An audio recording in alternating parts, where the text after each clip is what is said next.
Olá pessoal, meu nome é Andrei e vou apresentar para vocês o tópico escolhido pelo grupo. O grupo escolheu o tópico replicação, que está diretamente ligado com a confiabilidade do sistema. A replicação é caracterizada por garantir a proteção dos dados e deve manter o funcionamento do sistema mesmo que uma réplica caia. Além disso, a replicação deve contribuir para o desempenho do sistema, distribuindo o trabalho em réplicas com localizações estratégicas para diminuir o esforço local.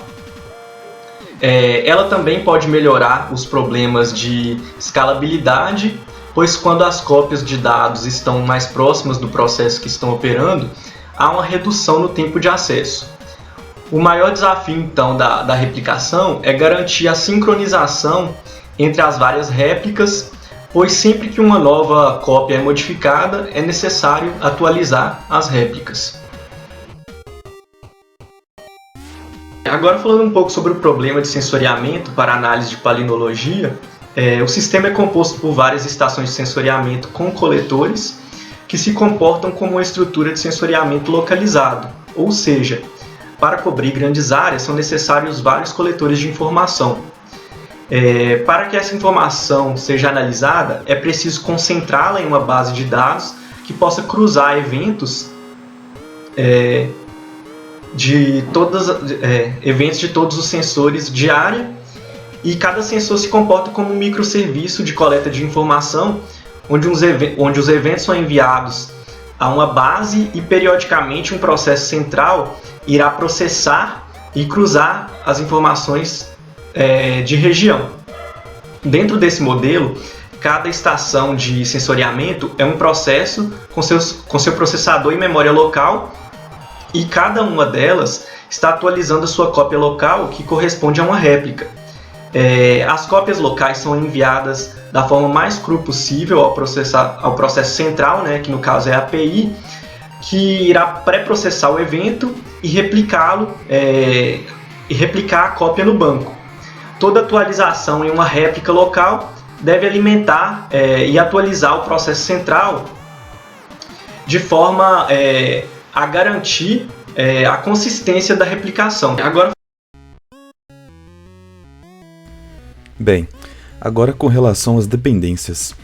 Para que a replicação possa ser bem planejada, ela depende diretamente que a arquitetura, a comunicação e a coordenação estejam bem definidas, pois esses tópicos estão diretamente ligados com o comportamento dos dados e como serão comunicados e armazenados, sendo crucial para o planejamento da replicação.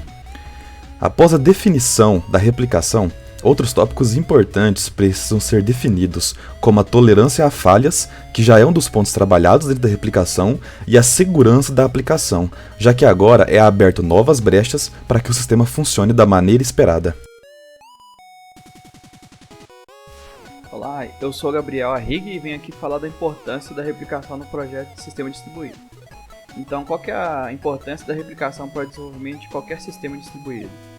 Ela garante confiabilidade, que é a proteção dos dados corrompidos, e além de contribuir para que o trabalho seja contínuo, mesmo que uma réplica caia. Ela é tolerante a falhas também por este motivo. E ela também garante a escalabilidade e melhoria do desempenho, pois quando uma cópia está próxima do processo que está operando, ela melhora o desempenho e na redução do tempo de acesso. Mas para garantir isso, é necessário que a réplica esteja sempre atualizada. A replicação é essencial ou pode ser adiada no desenvolvimento de um sistema distribuído. Ela é essencial porque desde a primeira implantação, ela garante a tolerância a falhas, a confiabilidade dos dados e a melhoria do desempenho. E de acordo com a evolução do sistema, ela pode escalar junto com o crescimento. E sobre o nosso sistema específico, o nosso grupo é essencial? O grupo de replicação é essencial? Sim, ele é essencial para o armazenamento das planilhas Excel, além de melhorar o processamento dos dados da planilha, fazendo com que o sistema seja mais confiável, tolerante à falha, tenha um bom desempenho e tenha ainda alta escalabilidade.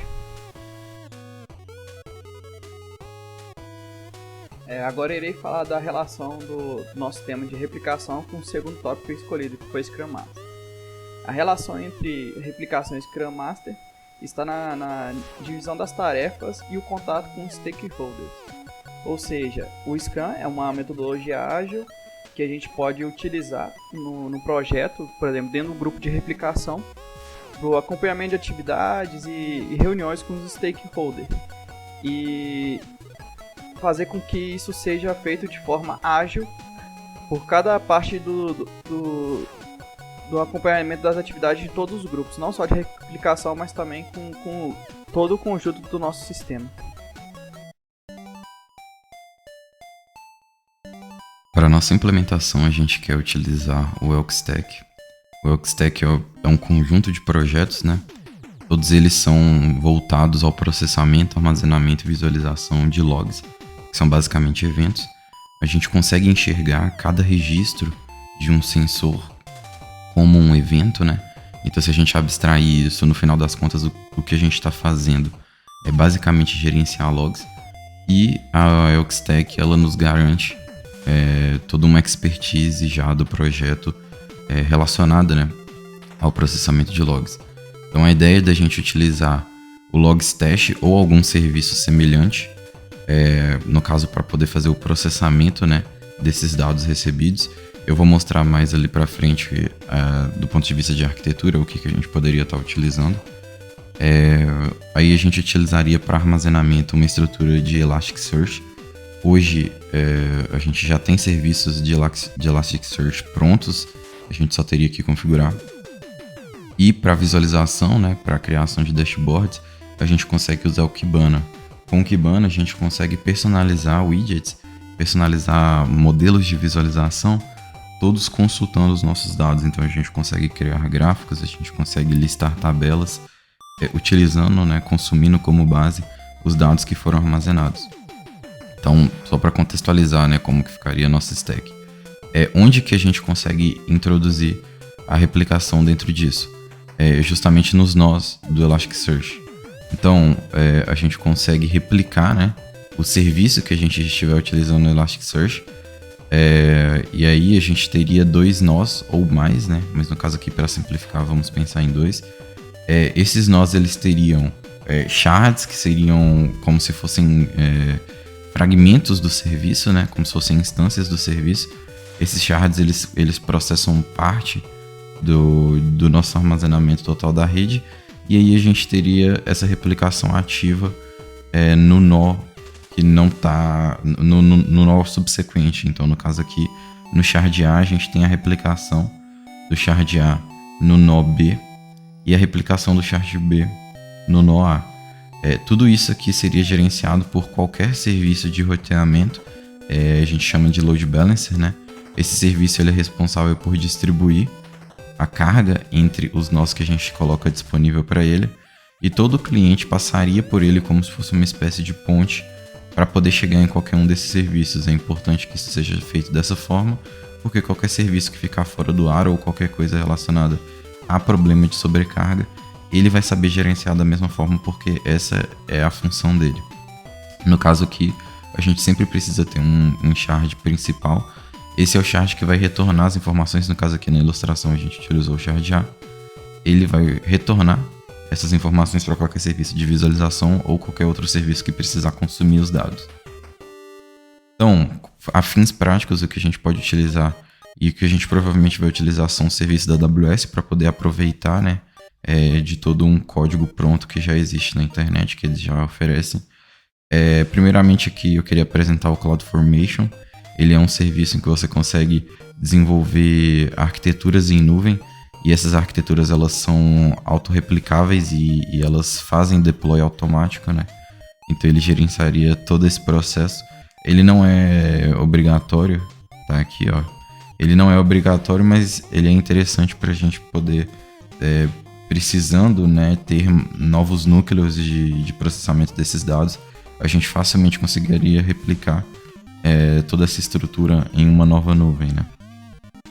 Aqui a gente pode utilizar um serviço de load balancing, que seria aquele roteador do slide anterior. No caso, a AWS também oferece serviço do Elastic Load Balancing. Com ele a gente conseguiria criar várias instâncias de todo esse processo que está aqui para frente, e ele já faria todo aquele processo que eu mencionei anteriormente.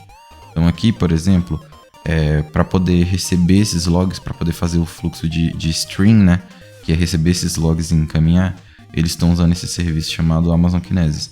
A gente pode introduzir aqui no meio, além de processar essa transmissão, a gente pode introduzir lambdas, que outro serviço da AWS. Ele basicamente oferece computação em nuvem sob demanda, então a gente conseguiria subir uma lambda para poder avaliar um log, verificar os nossos requisitos para um log, e aí depois a gente autoriza para ele salvar. É importante aqui mencionar que é mais um processo importante da replicação, é que todos os eventos enviados estão sendo salvos no Amazon S3, que é um serviço de armazenamento da AWS. Esse serviço ele garante que a gente consiga armazenar bastante quantidade de dados a um preço razoável, a um preço bastante aceitável para o nível de quantidade de dados que a gente quer salvar. O custo seria basicamente irrelevante. Ele é para salvar informações em alta escala. Passando por qualquer processamento, né, dessa informação que a gente queira introduzir aqui no meio, de acordo com as necessidades de avaliação do projeto e os requisitos que os outros grupos, principalmente de tolerância a falhas, vão levantar, né? A gente teria esse Amazon Elasticsearch Service.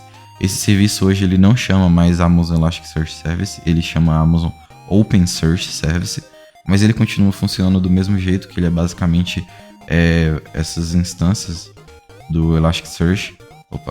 Essas instâncias do Elasticsearch, elas já implementadas na AWS usando esse Open Standard da Elasticsearch, que é o OpenSearch, que é como se fosse uma das distribuições do projeto, né? Funcionaria dessa forma. E aí, os usuários utilizando o Kibana, esse Kibana ele pode ficar hospedado em um serviço da AWS também. Eles conseguiriam acessar diretamente o nosso serviço do Elasticsearch por meio das nossas próprias credenciais da AWS. Então, dessa forma, a gente teria essa arquitetura aqui, que ela é totalmente replicável, ela garante os requisitos que foram mencionados, ela garante que a gente vai conseguir depois não ter uma perda de dados muito grande, porque afinal tudo está sendo armazenado de forma bruta no S3, e a gente garante também que a gente teria uma replicação dos nossos serviços a nível tanto de serviço quanto de dados armazenados. Então, dessa forma eu acho que a gente está conseguindo atingir todos os requisitos para o desenvolvimento do projeto. Bem, como o sistema pode acabar falhando a qualquer momento, principalmente sistemas grandes, quanto maior o sistema, maior a chance de falhar, é extremamente importante nós termos bem definidos como vai ser a implementação de uma replicação. Bem, primeiramente podemos ter um exemplo aqui de um cliente que faça uma requisição de um dado que esteja em um fragmento, né, como por exemplo esse shard A. Essa requisição é passada por um road, né, um load balance, por exemplo, e ao requisitar desse fragmento A, esse fragmento A ele é alterado, e com essa alteração a ideia é que cada círculo desse é como se representasse nós de sistemas diferentes, e a partir do momento que esse fragmento sofra alguma alteração, ele seja replicado em alguma outra parte do sistema, como por exemplo aqui uma réplica de A1, réplica de A2, e da mesma forma esse outro sistema que é responsável por esse fragmento B, ele também consegue replicar no nosso primeiro nó, onde está contido o fragmento A. É muito importante esse tipo de replicação, porque caso o nosso sistema, que cuida majoritariamente do fragmento B, caia, pare de funcionar, o nosso cliente, quando for requisitar alguma informação que necessite de algo do fragmento B, ele vai conter réplicas dentro do sistema que está contido o fragmento A.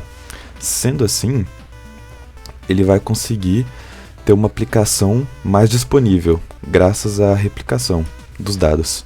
Bem, aqui do lado nós desenhamos um esquema um pouco mais simples, né?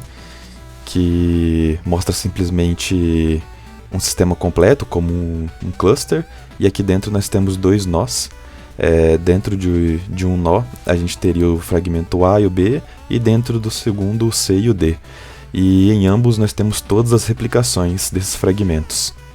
Com relação ao banco de dados, por se tratar de um armazenamento não relacional, ele é feito através de collections. Então nós teríamos uma collection para eventos, e dentro de eventos nós iremos salvar o sensor dentro de uma collection de sensor, sendo essas especificações melhor detalhadas dentro do tópico de desenvolvimento.